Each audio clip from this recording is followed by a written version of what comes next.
Hello, today I'll walk you through how to make kimchi pancakes. They're called kimchijeon in Korean, and this is just another dish that you can make using aged kimchi.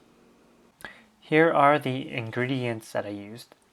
The pancake mix is a mixture of flour, salt, cornstarch, and possibly baking powder, but instead of using the mix, you can just use regular flour. If you used only flour, make sure to add in salt or more kimchi and kimchi juice to properly season the pancakes.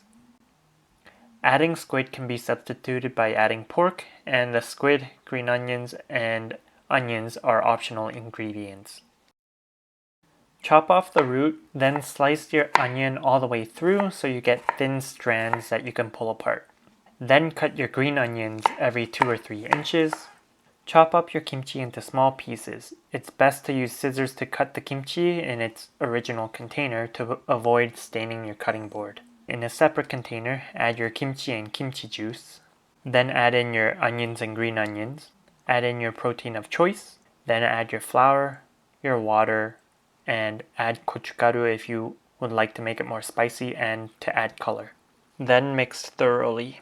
Warm up a pan and add neutral oil such as vegetable oil or canola oil, and swirl the oil around to coat the pan. Then add in a scoop of your batter and spread it so it's level. Make sure to fry it on medium to low heat until it browns. Once it's browned, flip it over and cook the other side. Well, I hope that was easy to follow. And if you have any questions or comments, please leave them below. If you enjoyed this video, please don't forget to like and subscribe. Thanks.